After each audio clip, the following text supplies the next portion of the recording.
समाजामध्ये कायदा आणि सुव्यवस्था राखण्याचं काम करताना पोलिसांना गणपती उत्सव, मोहरम यासारख्या आणि इतर सणांचा आनंद घेता येत नाही। मात्र आषाढी यात्रा या खाकी वर्दीलाही आपल्यातल्या हरिनामाच्या ओढीची आठवण करून देते आणि यातूनच अहमदनगरमधल्या पोलीस वारकऱ्यांची सेवा करून जगात खऱ्या अर्थाने सज्जनांचं रक्षण आणि दुर्जनांचा नाश करणाऱ्या पांडुरंगाचा धावा करतात। महाराष्ट्राचा आध्यात्मिक वैभव असलेल्या वारीच्या परंपरेत सर्व समाज घटक उच्च नीच भेद विसरून सहभागी होतात। पंढरीचा विठोबा त्यांच्यासाठी मायबाप असतो। कर्तव्य बजावत असल्याने पोलिसांना घरी वेळ देता येत नाही, त्यामुळे त्यांच्यासाठी वारी करणं तर अशक्यच असतं। अशा वेळी अहमदनगरमधील MIDC पोलीस ठाण्याकडून गेल्या 36 वर्षांपासून दिंडीचं स्वागत करण्यात येतं। विठुरायाच्या दर्शनाला पायी जाणाऱ्या वारकऱ्यांची सेवा हीच विठ्ठल सेवा मानली जाते। या सेवेतून अहमदनगरमधील पोलीसही लांब राहिलेले नाही।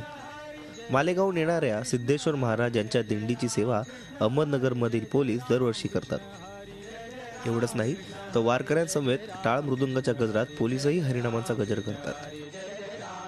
आम्हाला तर या दिंडीला किंवा पंढरपूरला जाणे शक्य नसते, परंतु या दिंडीच्या योगाने आम्हाला नक्कीच हा अनुभव भेटतो आणि दिंडीमध्ये सेवा करायचा आम्हाला या योगाने लाभ मिळतो।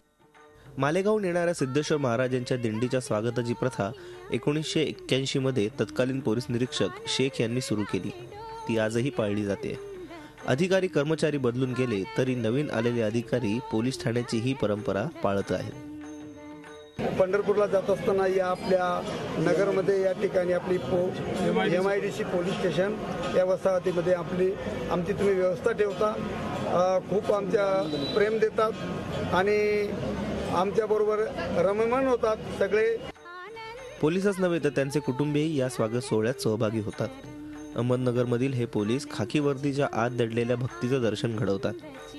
वारकऱ्यांच्या मुक्कामाची आणि भोजनाची व्यवस्था पोलीस ठाण्यातील सर्व कर्मचारी वर्गणी करून करतात। वारकऱ्यांमध्ये पांडुरंग पाहून त्याची सेवा करून पोलीस पुण्याचं काम करतात। निखिल चौकर, झी मीडिया, अहमदनगर। झी 24 तास रहा एक पाऊल पुढे।